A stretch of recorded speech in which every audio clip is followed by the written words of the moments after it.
Welcome into the latest edition of Extra Time. Don Hutchison and his terrible moustache with us, as is Shaka Hislop. By the way, Shaka had to order that Newcastle, whatever it is, off eBay. Yes. He heard there was money. He thought he'd pledge his support. I'm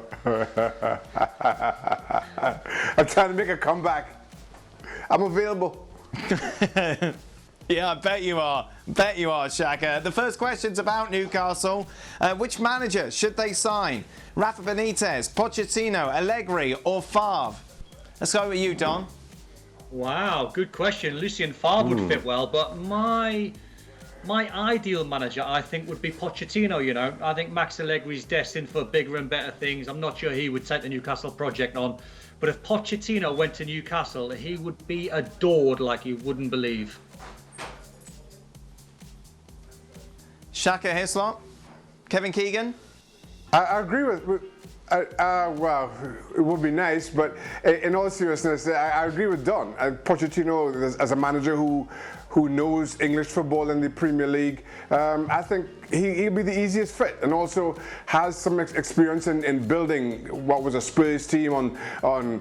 Listen, I know it's a limited budget, which by all accounts won't be Newcastle's problem, but he's certainly shown that he can build a team from the ground up. I think that of the four would be the best fit. Next question is about West Ham. Let's not forget Don predicted that West Ham would finish above Leicester. I think that was back in November. That's worked out well. West Ham, discuss. That's all the question says, Don. Ah, dear. I mean, I did predict that with a good push they could get in the top six. I thought they'd be above Leicester. I thought they'd be above Everton and Wolves. So obviously I was way out on that one. I didn't see the disaster happening with Pellegrini. I thought he would have took them very close. I thought it was a steady hand. I did not see a lot of his players falling out of form. So real problems. I think this season's all about staying in the Premier League. If they do that, then hopefully with a good rebuild in the summer. Listen, I think everyone's in the same boat in the Premier League. No one knows what's really going to happen in terms of the transfer market in the summer, but this has been a bad year for West Ham. What's worse, West Ham or your moustache? Well, West Ham, without a shadow of a doubt. This has got potential. I'm not so sure. At least West Ham out of the relegation zone. That moustache is right in it. I mean, this is only week one, Shaq. Give it another week. You can't sack me after 1 week, one game in charge. I need a couple of weeks. Yeah. Moustache is destined. To be fair though, League Shaq, Two. let's face it. When it comes to facial hair, Shaka, you're pretty much National League, to be honest. So I don't think you can quite throw stones. I don't know. I don't know what you're talking about. No idea what you're talking about. Right, good question. This.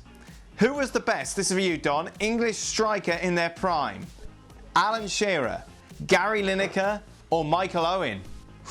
Ooh. Oh, wow. I mean, I remember a young Michael Owen in his teens and his early 20s, and he was unplayable. Lineker, different class in his era. I think I'd lean towards Alan Shearer, and it might be a Newcastle thing. It might be a bit of Geordie bias. But I just think as an all-round number 9, I think all of his attributes, were brilliant. He was physically very strong. As a centre-half, you wouldn't want to play against him. Fantastic in the air. His first touch was very good. His link play was good. His number of goals out of this world. So I think out of the three, I'd lean towards Shearer. In their prime, I suppose is the key word. I think Michael Owen, when he was 19, my goodness gracious me. He was sensational. Let's not forget, a couple of years later, he win the Ballon d'Or. Shaka, who are you going for? He was in his prime when he was 19. I'm a Don. Michael Owen was in his prime at 19, definitely. I've listened to interviews with him, and he says that 19 is when he peaked. So what you're telling me, it was all downhill from there. From 20 on, it was all downhill. It's from the man himself. That's what Michael Owen said. What are you doing? You're not going to doubt him, are you? Michael Owen says he peaked at 19. Okay, whatever. I'm a Don. There's no bias to it, Don. Alan Shearer all day, every day. I think he had every single attribute going, and whereas you might be able to criticize faults with Lineker and Owen, I don't think Shearer had any. What was Owen's fault? Huh? He's too short, and he peaked. You say you can see faults with Owen and Lineker. What was Owen's fault? It's too short. It's too short. Too short. Yeah. That's why you like Michael Owen. It's a short man thing. You short guys stick together. That's why you hate Lionel Messi, Shaq. That's no good, is he? Hey, 4 foot something, that don't qualify. Okay, Shaq. The first part of this question, has Shaka ever been chipped? I can answer that, yes. I don't hate Messi. I don't hate Messi. Let's just go back right there. Right, carry on. God, delay is really bad if you just heard that. It's just registered. Has Shaka ever been chipped? Yes, is the answer to that. Also, what's the best chipped goal that you have seen, Shaka? Best chip goal I've seen, Philippe Albert against Peter Schmeichel. One, because of who it was in Peter Schmeichel, and then second, the game. The goal was simply unbelievable. And I think it was the fifth of 5 against Man U at St James's Park. That was easily the best chip I've seen. Not Messi, obviously. I've never been chipped. Meanwhile, Don, best chip goal you've ever seen?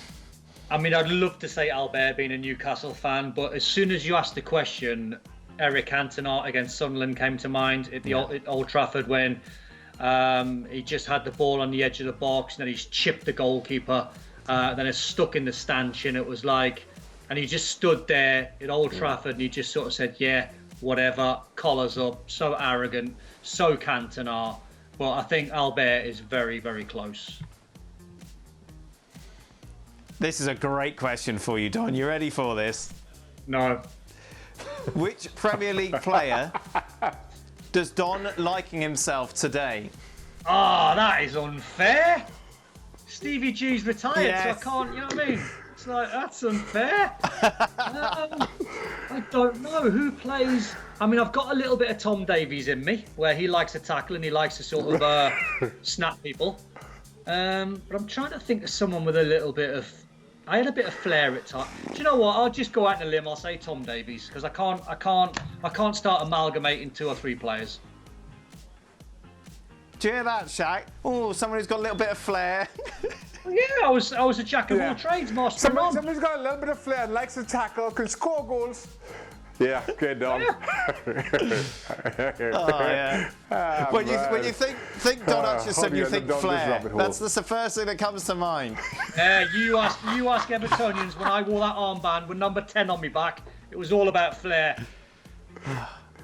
Oh dear. Don peaked when he was 19 as well. Shaka. Hey. Yeah. Get ready, Shaq. This is complicated. Focus. When the opposition has a free kick, what goes through your mind? Do you do research on the opposition's free kick takers like penalties? Well, no, because you're not quite sure where the free kick is going to come from. So it's a total different skill set. And as far as when I was approaching free kicks, good free kicks would score. I just wouldn't allow, my intention was not to allow bad free kicks to go in. So try to get my wall right, my positioning right, and not cheat. And if it was there to be saved, make that save. If it was well struck, you just have to hold your hands up.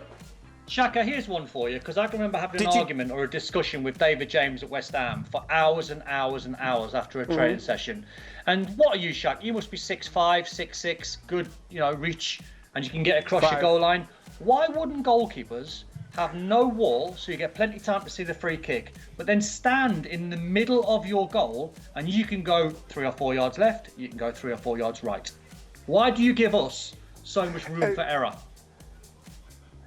I've actually tried something similar in practice games, and And it's far more difficult to cover that 8 yards than it seems, even from a free kick. And when somebody can strike the ball as they want, without any kind of interruption. Even during the course of a game, you have defenders in play who normally take off, half the goal or whatever it is, and that makes it easier or seem easier than it actually is. So it's not as straightforward as you think. Well, you cover 8 yards. Ordinarily, you should be able to do that from a free kick from 20 yards. It's far more difficult than that. Right, I'm coming back as a keeper. I'm getting reincarnated as a goalkeeper. A goalkeeper well, with flair? You could get too much flair to be a goalkeeper, Don. Well, there you go. I'm Claudio Bravo. Yeah, I can see that. Right then, let's go World Cup. Who's your favourite World Cup team of all time, gentlemen? Don? Ooh. I mean, I think the best World Cups in my time watching as a kid were Spain 82, Mexico 86 and Italia 90. So I would probably say the Brazilian side of 82 with Socrates and Falcao and Eder and Zico. That for me was a proper side. I think Shaka, that Brazil team Trinidad in and Tobago 2006. Brazil in 82 is regarded, huh? What was that? Trinidad and Tobago 2006. Easily the best team to grace the World Cup stage. But to Don's point, I think that team, the Brazil team in 82 is regarded as the best team to have not won the World Cup. And you can see why. That team was, but for that stumble against Italy, and I know Gab will probably say different, I thought that was one of the best teams I'd seen play at that level. That team was simply unbelievable. Everything about it. Final question for you, Shaka.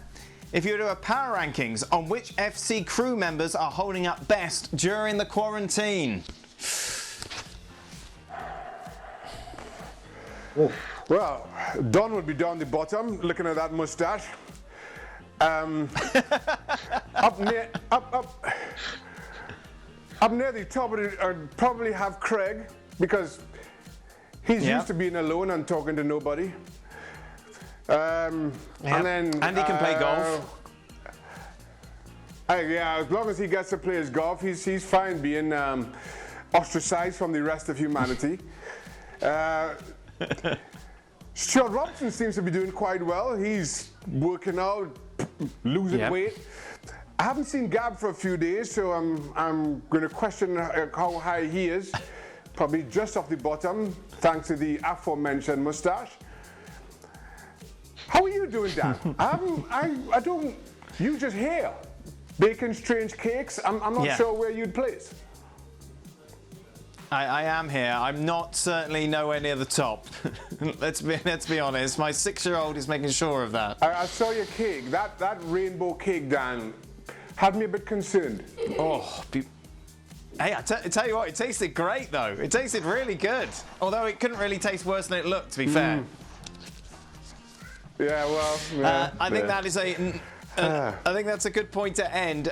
Thank you very much, gentlemen. Thanks to Shaka. Thanks to Don. Keep your tweets coming in at ESPN FC. We'll be back here tomorrow for more. What a moment. Till then, goodbye.